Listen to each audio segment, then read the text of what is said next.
Details చూసుకుంటే తెలంగాణలో స్థానిక సంస్థల ఎన్నికల నిర్వహణకు అడ్డంకిగా మారిన బీసీ రిజర్వేషన్ల అమలుపై రాష్ట్ర ప్రభుత్వం కీలక నిర్ణయం తీసుకుంది.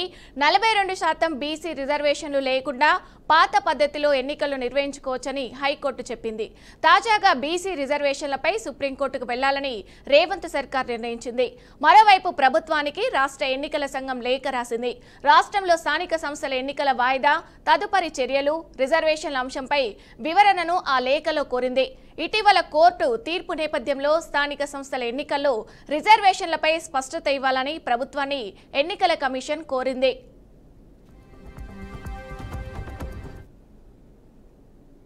స్థానిక సంస్థల ఎన్నికల నోటిఫికేషన్తో ఆగిన డీసీసీల ఎంపిక ప్రక్రియ మళ్లీ తెరపైకి వచ్చింది. లోకల్ బాడీ ఎన్నికల విషయంలో హైకోర్టు బ్రేకులు వేయడంతో కాంగ్రెస్ అధిష్టానం ఇక డీసీసీల ఎంపికపై ప్రత్యేక ఫోకస్ పెట్టింది.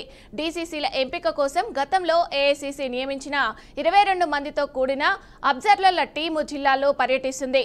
ఈ మేరకు ఇప్పటికే తాము కేటాయించిన జిల్లాలకు చేరుకున్న అబ్జర్వర్ల కమిటీ, పీసీసీ కమిటీ సభ్యులతో కలిసి డీసీసీల విషయంలో ఆశావాహుల నుంచి దరఖాస్తులు, జిల్లా నాయకుల అభిప్రాయాలను సేకరిస్తుంది. వారం రోజుల పాటు ఈ పర్యటనలు కొనసాగనున్నాయి. రాబోయే రోజుల్లో పార్టీలో డీసీసీలతో కీలక పాత్ర కాబోతుందని ఏఐసీసీ ఇప్పటికే ప్రకటించింది. స్థానిక ఎన్నికలు, ఎమ్మెల్యేల అభ్యర్థుల ఎంపికల్లో డీసీసీలు కీలక కాబోతున్నారు. ఈ నేపథ్యంలో పార్టీని సమర్థవంతంగా నడిపించగల సత్తా కలిగిన సమర్థులైన డీసీసీల కోసం హైకమాండ్ ప్రత్యేక దృష్టి సారించింది. ఇవాళ ఖమ్మంలో ఏఐసీసీ అబ్జర్వర్ మహేంద్రన్ పర్యటించారు. ఈ సందర్భంగా ఆయన మాట్లాడుతూ ఈ నెల 18 వరకు ఆసక్తి కలిగిన నేతలు దరఖాస్తులు చేసుకోవాలని వచ్చిన దరఖాస్తులను తాము క్షుణ్ణంగా పరిశీలించి వాటిని ఏఐసీసీ కార్యాలయానికి పంపిస్తామన్నారు. అక్కడ పార్టీ పెద్దలు డీసీసీలను నియమిస్తారని చెప్పారు. పార్టీ పెద్దల సమక్షంలో జరగనున్న ఈ నియామకాలు పారదర్శకంగా ఉంటాయన్నారు.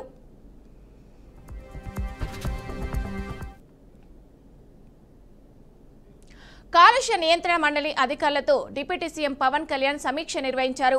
ఈ సమావేశంలో వీడియో కాన్ఫరెన్స్ ద్వారా కాకినాడ జిల్లా అధికారులు పాల్గొన్నారు. ఇటీవల కాకినాడ ఉప్పాడలో పర్యటించిన పవన్ వారి సమస్యలు తీరుస్తానని హామీ ఇచ్చారు. అందులో భాగంగానే ఉప్పాడ తీర ప్రాంతంలో కాలుష్య నియంత్రణ అంశాలపై సమీక్ష జరిపినట్లు సమాచారం. కాకినాడ జిల్లాలో ఉన్న పారిశ్రామిక కాలుష్యం, మైనింగ్ మూలంగా తలెత్తుతున్న కాలుష్య ఇబ్బందులపై పవన్ సమీక్షించారు. తీర ప్రాంత కాలుష్యం సమస్య స్థానికులకు శాపంగా మారిందని పిఠాపురం నియోజకవర్గ ప్రజలు పవన్ కు వివరించడంతో భేటీకి ప్రాధాన్యత సంతరించుకుంది.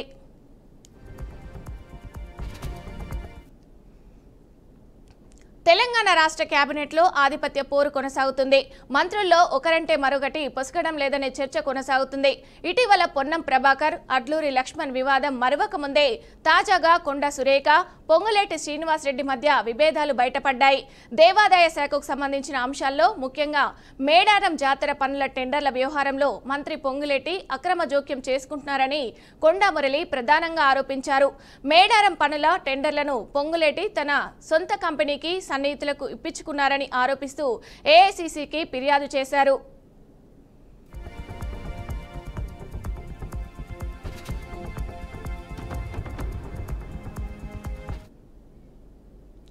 అన్నమయ్య జిల్లా ములకల చెరువు కల్తీ మద్యం కేసులో ఇప్పటి వరకు 23 మంది నిందితులను గుర్తించినట్టు ఎక్సైజ్ శాఖ మల్లు కొల్లు రవీంద్ర తెలిపారు. వారిలో 14 మందిని అరెస్టు చేశామని, A1గా ఉన్న జనార్దన్ రావును కస్టడీలోకి తీసుకున్నామని చెప్పారు. 4 ప్రత్యేక బృందాలుగా ఏర్పాటు చేసి దర్యాప్తు చేపడుతున్నామని, హైదరాబాద్, బెంగళూరుతో పాటు ఏపీలోనూ ఈ దర్యాప్తు బృందాలు విచారణ చేస్తున్నాయన్నారు. మిగిలిన వారందరినీ త్వరలోనే అరెస్టు చేస్తామని చెప్పారు. శనివారం ఆయన మీడియాతో మాట్లాడుతూ గతంలో ప్రతి మద్యం బాటిల్ పైన ప్రత్యేకమైన కోడ్ ఉండేది. దాని ద్వారా అది ఎక్కడ తయారైంది, ఎక్కడి నుంచి ఎక్కడికి వెళ్ళింది, ధర ఎంత తదితర వివరాలు తెలిసేవన్నారు. త్వరలో ఏపీటీఏటీఎస్ యాప్ ద్వారా ఆ వివరాలు తెలుసుకునేందుకు ఏర్పాట్లు చేస్తున్నట్టు చెప్పారు.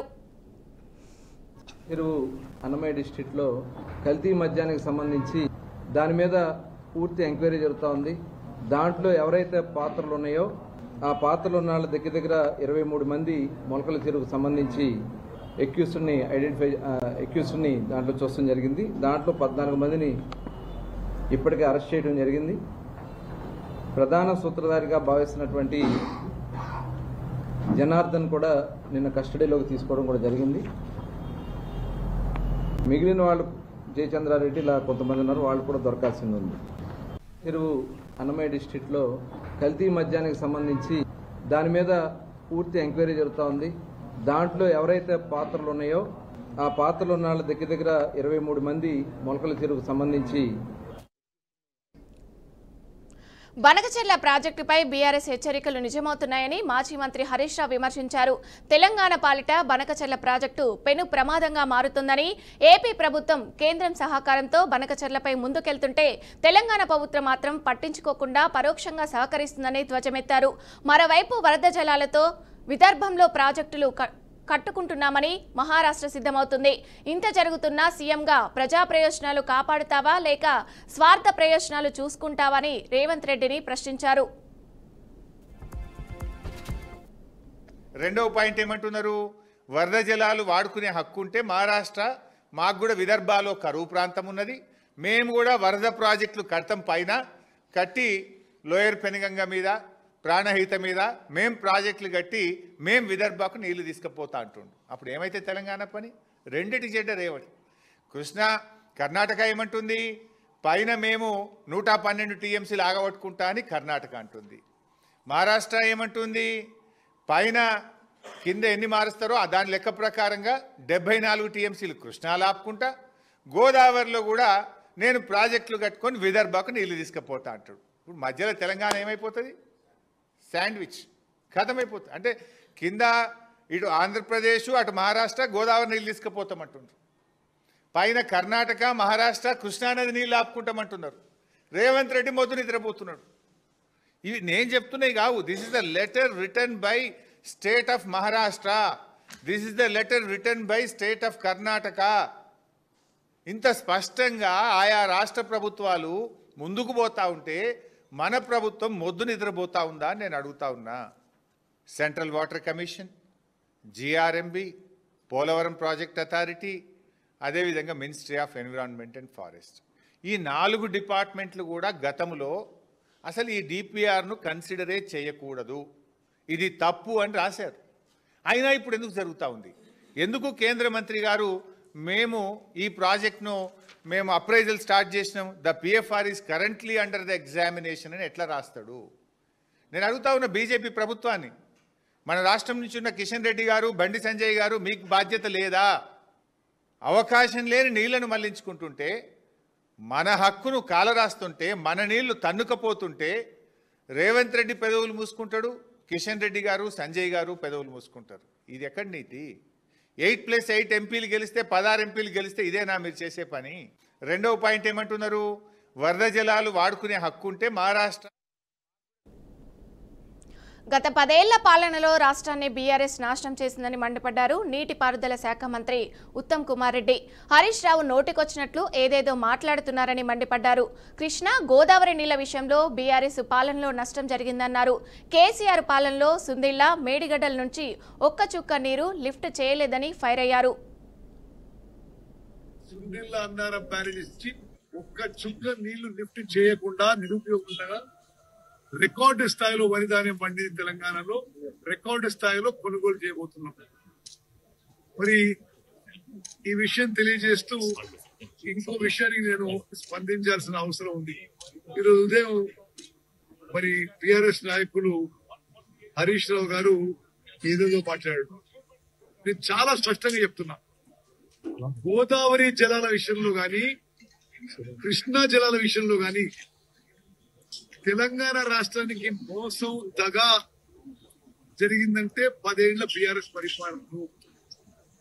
మేమున్న సుమారు 21 నెలల పరిపాలనలో కృష్ణా నదీ జలాల్లో, గోదావరి నది జలాల్లో తెలంగాణకి సరి అయిన వాటా వచ్చే విధంగా, మన నీటి హక్కులు కాపాడే విధంగా మరి గౌరవ ముఖ్యమంత్రి రేవంత్ రెడ్డి గారి నాయకత్వంలో నేను ఇరిగేషన్ మంత్రిగా మరి మన హక్కును కాపాడే విధంగా మేము ముందుకు పోయిన విషయం తెలంగాణ ప్రజలందరూ గమనించాలి. ఏదో బదనాం చేయాలనే విధంగా ఏదో తప్పుడు మాటలు, అబద్ధపు ప్రచారం, అవాస్తవమైన ఆరోపణలు చేస్తుంటూ హరీష్ రావు గారు. బంకచెర్ల ప్రాజెక్ట్ కి తెలంగాణ ప్రభుత్వం, కాంగ్రెస్ ప్రభుత్వం అందరం వ్యతిరేకం. మేడిగడ్డ లోలో గ్రూప్ కు భూ కేటాయింపులపై మంత్రివర్గ సమావేశంలో ఆసక్తికరమైన చర్చ జరిగింది. ఆ సంస్థ షరతులు మరీ అతిగా ఉన్నాయని, రాష్ట్రానికి తన అవసరం ఉన్నట్టుగా వ్యవహరిస్తుందని అభిప్రాయం వ్యక్తమైంది. లూలు ప్రతిపాదన కార్యకలాపాలపై ఉప ముఖ్యమంత్రి పవన్ కళ్యాణ్ వరుస ప్రశ్నలు సంధించారు, సందేహాలు లేవనెత్తారు. దీనిపై అధికారులతో పాటు రెవెన్యూ మంత్రి అనగాని సత్యప్రసాద్ యాదవ్ స్పందించారు. సీఎం చంద్రబాబు సైతం లూలు గ్రూపు షరతుల విషయంలో ఒకంత అసహనం వ్యక్తం చేసినట్లు తెలిసింది. చంద్రబాబు అధ్యక్షతన శుక్రవారం జరిగిన మంత్రి మండలి సమావేశంలో ఈ చర్చ జరగగా ఆలస్యంగా బయటకు వచ్చింది.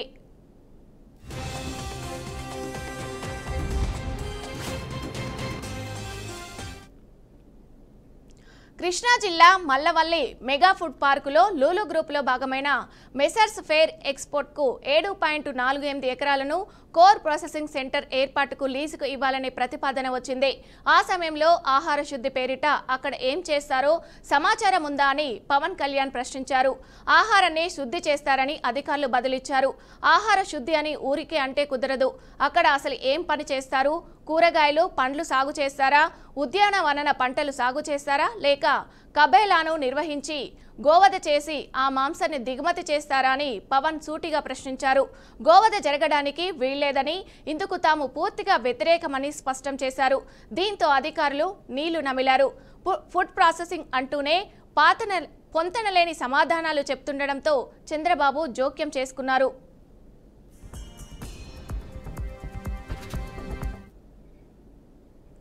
వందలాది మంది యువ ఇంజనీర్లకు సందేశం ఇస్తూ అవకాశాల కోసం ఎదురు చూడకుండా వాటినే మీరు సృష్టించుకోవాలని కేటీఆర్ పిలుపునిచ్చారు. మీరు సొంతంగా ఒక క్యూను సృష్టించగలిగినప్పుడు ఇతరులు ఏర్పాటు చేసిన క్యూలో ఎందుకు నిలబడాలి అని ప్రశ్నించారు. ఉద్యోగాలు వెతికేవారుగా కాకుండా ఉద్యోగాలు ఇచ్చేవారుగా మారండి. మీరు పెద్ద కలలు కనడం ప్రారంభించిన తర్వాత మీ సొంత సామర్థ్యాన్ని చూసి మీరే ఆశ్చర్యపోతారు అని ఆయన ఉద్భవించారు. తెలంగాణ రాష్ట్ర సాధన ప్రయాణాన్ని ఈ సందర్భంగా కేటీఆర్ గుర్తు చేశారు.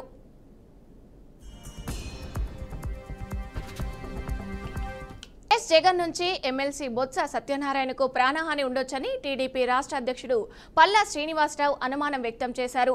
పైడితల్లి సిరిమానోత్సవంలో వేదిక కూలిన ఘటనలో తనకు అధికార పార్టీ నాయకుల నుంచి ప్రాణహాని ఉందని ఎమ్మెల్సీ బొత్స సత్యనారాయణ చేసిన వ్యాఖ్యలకు ఆయన స్ట్రాంగ్ కౌంటర్ ఇచ్చారు. బొత్సకు కూటమి నుంచి ఎలాంటి ప్రాణహాని లేదని తెలిపారు. కాకపోతే సొంత పార్టీ నుంచే ప్రాణహాని ఉండవచ్చన్నారు. ఈ విషయాన్ని బొత్స చెప్పుకోలేకపోతున్నారని ఎద్దేవా చేశారు. మండలిలో బొత్స కొంత రాణించే ప్రయత్నం చేస్తున్నారని, అందుకే జగన్ నుంచి ప్రాణహాని ఉండొచ్చని అన్నారు.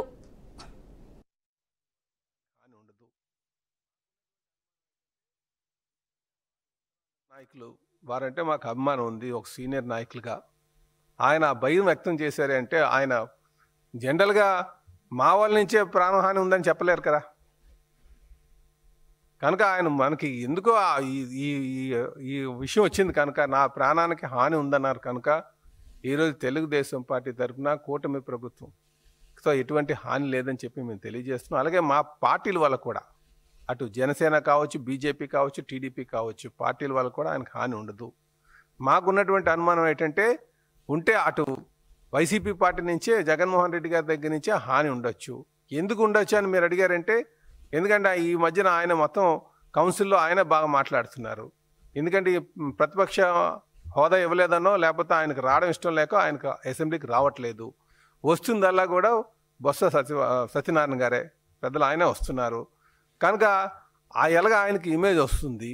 ఇమేజ్కి వస్తుంటే తట్టుకునేటువంటి మనస్తత్వం జగన్మోహన్ రెడ్డి గారికి ఉండదని మా నమ్మకం.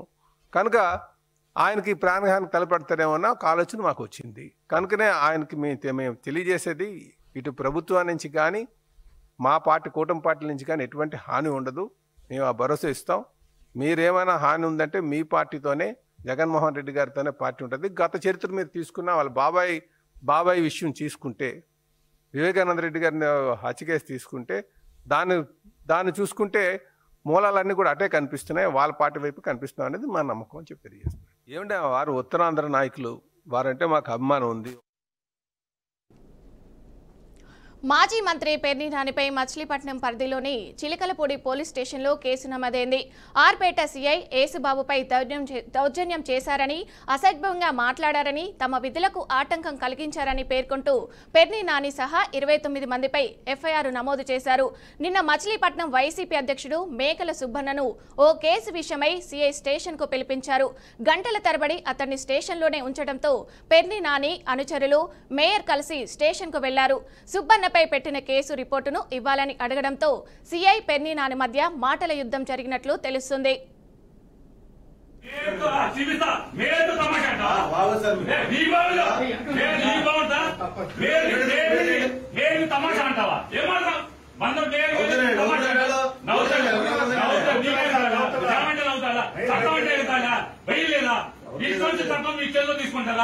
రోజు స్టేషన్ వస్తారా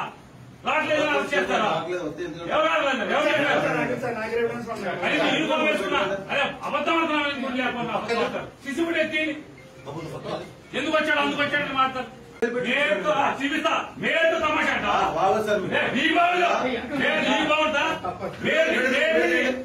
తమాషా అంటావా ఏమంటావు బంధం అవుతాడా. విజయవాడ అన్నమయ్య జిల్లాలో నకిలీ లిక్కర్ వ్యవహారంపై మాజీ మంత్రి కాకాని గోవర్ధన్ రెడ్డి తీవ్ర స్థాయిలో విమర్శలు చేశారు. తెలుగుదేశం నాయకులే నకిలీ లిక్కర్ ఫ్లాట్లను తయారు చేస్తున్నారని ఆగ్రహం వ్యక్తం చేశారు. మిషనరీకి పూజలు కూడా చేశారంటూ ఎద్దేవా చేశారు. బడా నాయకుల అండదండతోనే లిక్కర్ ప్లాంట్ నడిపించారని మండిపడ్డారు. తెలుగుదేశం పార్టీకి సంబంధించినటువంటి నాయకులు ఎవరైతే దందా నడుపుతున్నారో ఆ ప్లాంట్లకు ఆయుధ పూజ కూడా చేశారు వాళ్ళు దసరా రోజు. ఎందుకంటే మొన్న తీసి రిలీజ్ చేసి విడుదల చేసినటువంటి ఫోటోలలో వాటికి పూలమాలలు వేసి ఉన్నాయి. ఆ నకిలీ ప్లాంట్లకు సంబంధించినటువంటి పసుపు కుంకుమ మూసి పూజ చేశారు. అంటే సాధారణంగా ధైర్యంగా ఒక ఫ్యాక్టరీ నడిపేటువంటి వ్యక్తి ఏ విధంగా కార్యకలాపాలు నిర్వహిస్తాడో అదే స్థాయిలో నిర్వహించగలగడం అనేటువంటిది ప్రభుత్వ ప్రోత్సాహం లేకుండా, ప్రభుత్వ తోడ్పాటును అందించకుండా ఇది సాధ్యమనేటువంటిది ప్రతి ఒక్కరు కూడా ఆలోచించాల్సినటువంటి పరిస్థితి. సరే, ఈ విషయం మొత్తం మీద బయటపడినటువంటి వ్యక్తులు ఎవరు? జయచంద్రారెడ్డి, దాసరపల్లి జయచంద్రారెడ్డి. దాసరపల్లి జయచంద్రారెడ్డి ఎవరు? దాసరపల్లి జయచంద్రారెడ్డి అనేటువంటి వ్యక్తి చంద్రబాబు నాయుడు బీ ఫారం తీసుకుని ఈరోజు తంబళ్లపల్లి నియోజకవర్గానికి తెలుగుదేశం పార్టీ అభ్యర్థిగా పోటీ చేసినటువంటి వ్యక్తి. మరొక వ్యక్తి ఎవరు? ఆ జయచంద్రారెడ్డి బావమరిది గిరిధర్ రెడ్డి. మరొక వ్యక్తి ఎవరు? తెలుగుదేశం పార్టీకి సంబంధించినటువంటి చంద్రబాబు నాయుడు లోకేష్లతో అంటగాగేటువంటి కట్టా సురేంద్ర నాయుడు. తెలుగుదేశం పార్టీకి ఆంధ్రప్రదేశ్లో కూటమి ప్రభుత్వం అధికారంలోకి వచ్చిన తర్వాత వైద్య ఆరోగ్య రంగం పూర్తిగా నిర్వీర్యమైపోయిందని వైసీపీ మాజీ మంత్రి విడుదల రజని తీవ్ర స్థాయిలో ధ్వజమెత్తారు. ముఖ్యమంత్రి చంద్రబాబు నాయకత్వంలో పేదలకు సంజీవని అయిన ఆరోగ్యశ్రీ పథకం అనారోగ్యశ్రీగా మారిపోయిందని ఆమె తీవ్ర విమర్శలు చేశారు. రాష్ట్రంలో వైద్య వ్యవస్థ సంక్షోభంలో కూరుకుపోయిందని ఆరోపించారు. ప్రభుత్వం నెట్వర్క్ ఆసుపత్రులకు సుమారు 3,000 కోట్ల రూపాయల బకాయిలు చెల్లించాల్సి ఉందని విడుదల రజని తెలిపారు. బకాయిల కోసం ఆసుపత్రుల యాజమాన్యాలు ప్రభుత్వానికి ఎన్నిసార్లు లేఖలు రాసినా స్పందన లేదని అన్నారు. పిహెచ్సి డాక్టర్లు సమ్మె చేస్తా ఉన్నారు, నెట్వర్క్ హాస్పిటల్స్ సమ్మె చేస్తా ఉన్నాయి. ట్రైబల్ ఏరియాస్ నుంచి, మారుమూల ప్రాంతాల నుంచి అసలు డాక్టర్లు అక్కడ పనిచేయలేమని చెప్పేసి ఈ రోజున అందరూ కూడా రోడ్డెక్కి ఇంత పెద్ద సమ్మె వారం రోజులుగా కూడా చేస్తూ ఉంటే మరి ప్రభుత్వానికి ఏమీ కూడా కనిపించటం లేదు. ఇంత కూడా చలనం లేదు ఈ ప్రభుత్వంలో. దీన్ని బట్టి మనకు అర్థమవుతా ఉంది క్లియర్గా ఈ ప్రభుత్వానికి వైద్య ఆరోగ్యం పట్ల, ప్రజల ఆరోగ్యం పట్ల, ఆరోగ్య రంగం పట్ల ఏ మాత్రం కూడా చిత్తశుద్ధి లేదనేది మనకు స్పష్టంగా అర్థమవుతా ఉంది. ఇప్పుడు వరకు హాస్పిటల్ చూస్తూ ఉన్నాము, అసలు కొత్త కేసులు చూడట్లేదు. సరే, కనీసం ఆ ఫాలోఅప్లో ఉన్నటువంటి కేసెస్ని కూడా ఏ మాత్రం కూడా పట్టించుకోవట్లా. ప్రైవేటీకరణ చెయ్యాలి. అలాగే ఆనాడు వైఎస్ రాజశేఖర రెడ్డి గారు ఆరోగ్యశ్రీని తీసుకొచ్చి ఈ జాతికి అంకితం చేస్తే దాన్ని ఇన్సూరెన్స్ మోడల్ అని చెప్పి మాట్లాడుతూ ఉంటారు. ఒకసారి మనం చూద్దాం అసలు ఎన్నికల ముందు వీళ్ళు ఏం చెప్పారు. ఏపీలో సంచలనం రేపిన కల్తీ లిక్కర్ కేసు జనార్దన్ విచారణలో వెలుగులోకి కీలక విషయాలు వెలుగులోకొచ్చాయి. జూలై నుంచి నకిలీ మద్యాన్ని ఏఎన్ఆర్ బార్, శ్రీనివాస్ వైన్స్ లో జనార్దన్ అమ్మకాలు జరిపినట్లు పోలీసులు గుర్తించారు. శ్రీనివాస్ వైన్స్ లైసెన్సు పూర్తి పేరుపై ఉన్న నిర్వహణ జనార్దన్ గా గుర్తించారు. పక్కా ప్రణాళికతోనే కల్తీ మద్యాన్ని జనార్దన్ ధ్వంసం చేయించాడు. అయితే ములకల చెరువులో కల్తీ మద్యం గుర్తించడంతో తన సోదరుడితో చెప్పి ఏఎన్ఆర్ బారులో ఉన్న కల్తీ మద్యాన్ని జనార్దన్ తరలించాడు. శ్రీనివాస్ వైన్స్ లోని కల్తీ మద్యాన్ని ధ్వంసం చేయాలని ఆఫ్రికా నుంచి చెప్పిన జనార్దన్ ఆదేశించాడు.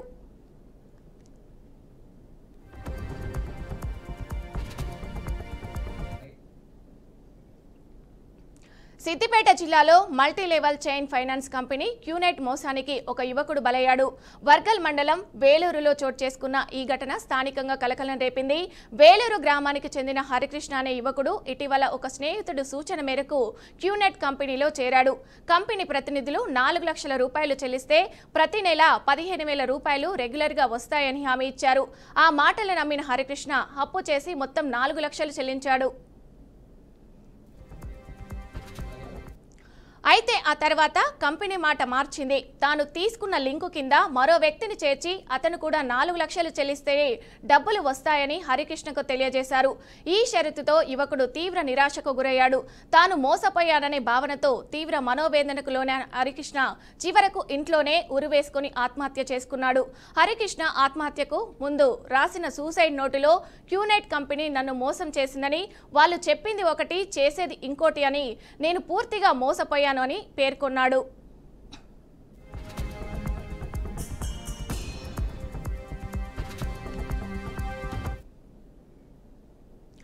విజయవాడ సింగపూర్ మధ్య ఇండిగో నూతన విమాన సర్వీస్ను ప్రారంభించనున్నట్లు పౌర విమానయాన శాఖ మంత్రి రామ్మోహన్ నాయుడు తెలిపారు.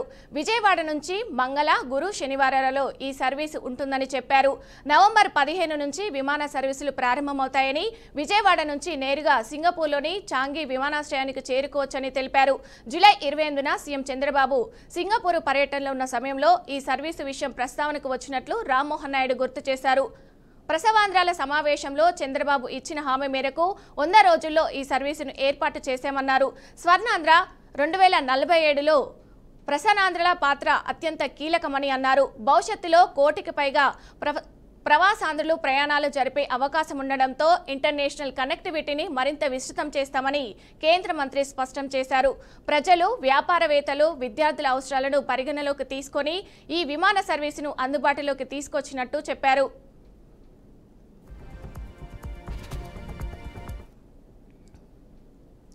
ప్రధాని మోదీ ఏపీ పర్యటన షెడ్యూల్ ఖరారైంది. ఈ నెల 16న మోదీ కర్నూలు జిల్లాలో పర్యటించనున్నారు. ఉదయం 10 గంటల 20 నిమిషాలకు కర్నూలు ఎయిర్పోర్టుకు చేరుకుంటారు. అనంతరం 11 గంటల 45 నిమిషాలకు బ్రహ్మరాంబ మల్లికార్జున స్వామివారిని దర్శించుకుంటారు. దర్శనం తర్వాత మధ్యాహ్నం 1 గంటల 40 నిమిషాలకు సుందిపెంట హెలిప్యాడ్ నుంచి నున్నూరు హెలిప్యాడ్కు వెళ్తారు. మధ్యాహ్నం 2 గంటల 30 నిమిషాలకు రాగా మయూరి గ్రీన్ హిల్స్ వెంచర్కు శంకుస్థాపన చేస్తారు. ఇక సాయంత్రం 4 గంటల వరకు బహిరంగ సభలో ప్రధాని ప్రసంగించనుండగా తర్వాత తిరిగి ఢిల్లీకి బయలుదేరుతారు.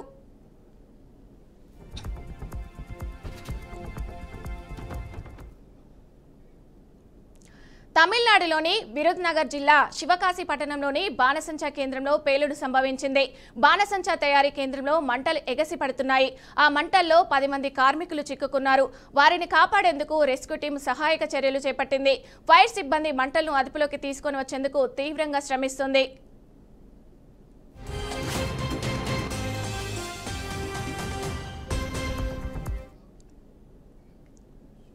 అవినీతి ఆరోపణల పేరిట పశ్చిమ Bengal chief electoral officer Manoj Agarwal ను సీఎం మమతా బెనర్జీ బెదిరించినట్లు ఇటీవల వార్తలు వచ్చాయి. ఈ వ్యవహారాన్ని కేంద్ర ఎన్నికల సంఘం తీవ్రంగా పరిగణించినట్లు సమాచారం. బెంగాల్ సీఈఓ మనోజ్ అగర్వాల్ తన హద్దులను దాటితే ఆయనపై ఉన్న అవినీతి ఆరోపణలను బయట పెడతానని మమతా బెనర్జీ ఇటీవల ఒక సమావేశంలో వ్యాఖ్యానించినట్లు సమాచారం. అదేవిధంగా రాష్ట్ర అధికారులను కూడా ఆయన బెదిరించినట్లు ముఖ్యమంత్రి ఆరోపించారు. 2011లో సీఎంగా బాధ్యత చేపట్టినప్పటి నుంచి ఓ సీఈఓపై దీది ఈ స్థాయిలో ఆరోపణలు చేయడం ఇదే మొదటిసారి.